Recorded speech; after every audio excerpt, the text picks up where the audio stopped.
Bonsoir et bienvenue dans cette nouvelle vidéo dans laquelle nous allons voir comment mettre les pilotes de son PC à jour sans avoir recours à l'Internet.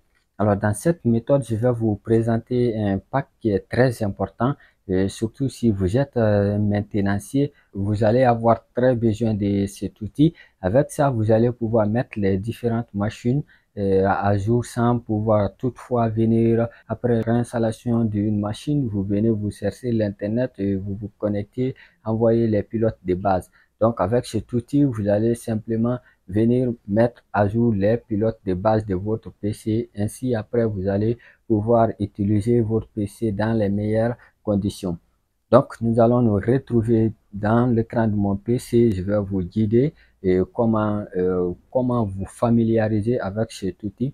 Alors, pour ceux qui en auront besoin, il n'y a pas de souci. Vous allez simplement vérifier dans la description de la vidéo pour pouvoir télécharger le logiciel en question et ainsi commencer à travailler avec cet outil. Alors, comme je le disais, nous y voilà dans mon PC et nous allons rapidement commencer le travail. Donc, je vais me rendre dans mon PC pour vous présenter l'outil et comment vous allez faire pour mettre vos pilotes à jour. Alors, voici l'outil en question, c'est ce qui est ici. Vous allez trouver l'outil compressé dans le fichier ISO. Pour ceux qui utilisent Windows 10, vous savez déjà, avec le format ISO et IMG, vous pouvez rapidement l'ouvrir avec l'éditeur, avec le file de Windows 10 lui-même. Mais pour ceux qui ont utilisé une version antérieure de ça, vous pouvez utiliser Power ISO pour pouvoir faire votre travail. Ça peut vous aider à ouvrir ces formats en question. Donc, on va ouvrir notre archive et nous allons ouvrir le dossier ici. Et voici le setup de l'outil en question. C'est le setup qui est ici, SDI 64 bits. Donc, nous allons exécuter. Et il faut aussi retenir que l'outil travaille dans les machines 64 bits. Si votre système est de type 32, vous ne pourrez pas utiliser cet outil dans vos machines. Donc, vous devez d'abord savoir le type d'architecture de votre système. Si c'est 64, il n'y a pas de problème. Voilà, pour les 32 bits, je crois, il y en aura, mais pour le moment, c'est avec les machines 64 bits. Donc, comme vous pouvez le voir, voici l'interface du logiciel en question. Alors, tout ce que vous allez faire une fois ici, j'avais utilisé auparavant, c'est pour cela vous voyez déjà installé, déjà installé. Mais pour votre cas, vous allez voir ici, mettre à jour, mettre à jour, mettre à jour, ainsi de suite. Donc, qu'est-ce que vous allez faire? Et il faut aussi savoir, avec cet outil, vous n'avez pas besoin de chercher ou de se ne déranger rien. Parce que par défaut, le logiciel a été créé pour qu'il détecte vos différentes périphériques et les différentes pilotes de façon automatique. Donc, je vais simplement cocher les pilotes qui ne sont pas à jour. Pour votre cas, vous allez voir les pilotes manquants ou les pilotes que vous devez mettre à jour. Vous allez simplement sélectionner ceci comme je le fais. Après, vous allez simplement cliquer sur installer. Mais bien avant de faire cela, je vous conseille de cocher la partie là, créer un point de restauration. Donc, vous créez un point de restauration. Avec ça, si après l'installation de vos différents pilotes et que vous trouvez des anomalies, parce que ça peut y arriver, c'est généralement si votre pilote installé est différent de le matériel de votre machine, ça peut créer parfois quelques dysfonctionnements.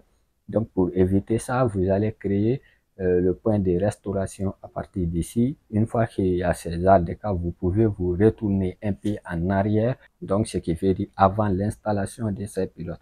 Donc, après avoir coché les pilotes, vous allez simplement cliquer sur installer. Et vous allez juste patienter quelques instants pour que le logiciel termine de faire la mise à jour de vos différents pilotes. Alors, comme vous pouvez le voir, et à partir d'ici, les pilotes ont été installés, on dit avec succès. Pour ceci, on dit redémarrer votre machine. Donc, tout ce que vous allez faire après avoir installé vos pilotes, vous allez simplement fermer le pack comme ceci en cliquant simplement ici. Et vous allez maintenant redémarrer votre PC. quand vous allez redémarrer votre PC, ainsi les pilotes que vous venez d'installer vont commencer à travailler. Donc, qu'est-ce qu'il faut aussi savoir? Avec ces genres d'outils de offline, il faut toujours savoir qu'ils ils ne peuvent pas envoyer toujours les dernières mises à jour des pilotes de votre machine. Pourquoi? Parce que lors de la confection du pack, on prend les dernières mises à jour des différents pilotes qui sont en ce moment. Et ainsi, au fil du temps, il peut y avoir d'autres mises à jour, mais avec les bases de différents pilotes, parce que parfois on peut réinstaller une machine et que il y a problème de Wi-Fi, problème de connexion, parfois problème d'audio. Voilà, donc vous pouvez rapidement utiliser ces arts d'outils pour envoyer ces pilotes-là. Alors, si cette vidéo vous a aidé, n'oubliez pas de vous abonner, d'activer la cloche de notification, partager, laisser des commentaires pour référencer cette vidéo à plus de personnes pour pouvoir les aider aussi. Et vous pouvez partager cette vidéo avec des amis. Et vous pouvez aller y jeter un coup d'œil dans la description. Je vous laisserai aussi le lien de notre groupe Telegram qui va vous aider. Et si vous avez des soucis, des questions ou d'autres problèmes liés au domaine que nous exerçons dans cette scène ici, vous pouvez les poser et ainsi, ensemble, nous allons trouver une solution à votre problème. Alors, ce sera tout pour cette vidéo et on se retrouve dans une nouvelle tutoriel dans les plus brefs délais. Merci, à bientôt.